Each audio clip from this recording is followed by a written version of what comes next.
बिस्मिल्लाहिर्रहमानिर्रहीम। अस्सलामुअलैकुम। Welcome to education of इस्लाम।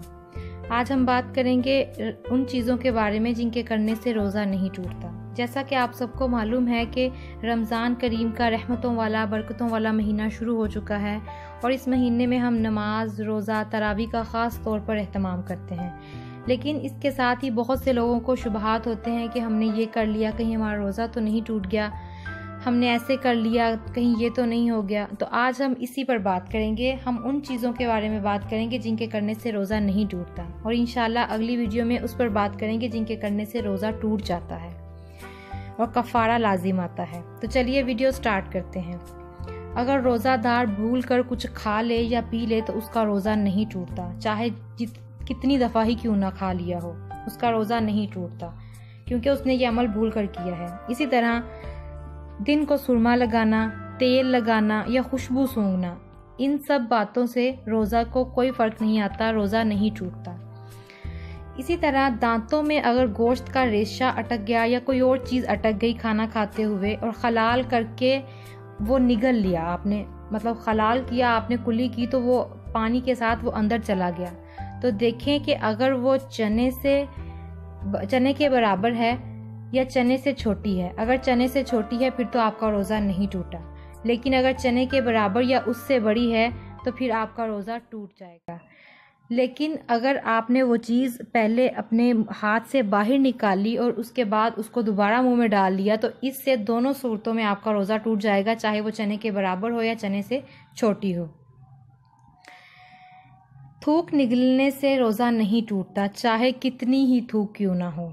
इसी तरह अगर आपको कै हो गई है, अपने आप कै हो, चाहे जितनी भी हो, तो उससे रोज़ा नहीं टूटता। अगर मुंह भर के हो जाए, जैसा कि कहते हैं कि मुंह भर के कै होने से रोज़ा टूट जाता है, वो इसलिए कहते हैं कि जब मुंह भर के कै होती है तो उसका कुछ ना कुछ ज़र्रा जो है वो हलक के अंदर भी चला जाता है। लेकिन अगर जानबूझकर अपने इख्तियार से मुंह भर के कै करे तो इससे तो रोज़ा टूट गया। अपने आप कै नहीं करनी, अगर खुद ब खुद कै हुई है तो उससे रोज़ा नहीं टूटता।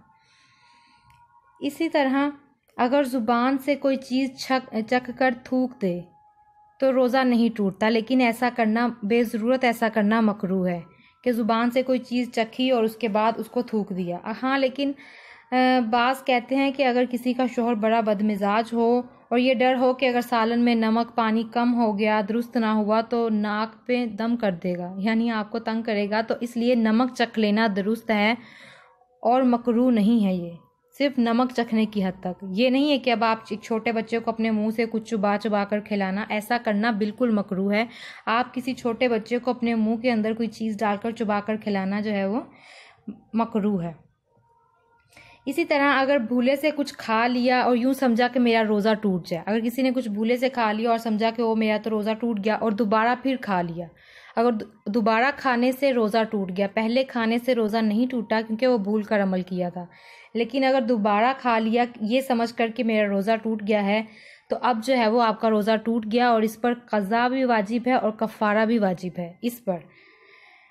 अच्छा जी, रमज़ान के महीने में अगर किसी का रोज़ा इत्तफ़ाक़न टूट गया, या औरतों के जैसे मसले मसाइल हैज़ आ गया, तो रोज़ा टूटने के बाद बाकी दिन भी जो है वो कुछ खाना पीना दुरुस्त नहीं, बल्कि बाकी दिन भी रोज़ेदारों की तरह रहना चाहिए, क्योंकि ये अमल जो है की तरह रहना वाजिब है। क्योंकि जब आपका रोज़ा है तो आपको बाकी दिन भी रोज़ादारों की तरह गुजारना है। ऐसे नहीं कि आप जो है वो अपना रोज़ा इफ्तार कर लें, बल्कि इफ्तारी के टाइम जो है वो इफ्तार करना है।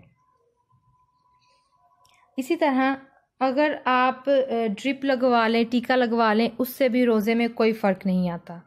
तो ये थी आज की वीडियो। आई होप आपको अच्छी लगी होगी। अगर अच्छी लगी है तो इसको लाइक करें, अपने दोस्तों के साथ शेयर करें और मेरे चैनल को सब्सक्राइब करें ताकि हर नई आने वाली वीडियो का नोटिफिकेशन आपको मिल सके। अगली वीडियो तक के लिए इजाज़त दीजिए। अल्लाह हाफिज़। अस्सलामु अलैकुम वरहमतुल्लाहि वबरकातुहू। जज़ाकुमुल्लाहु खैरन व अहसनुल जज़ा।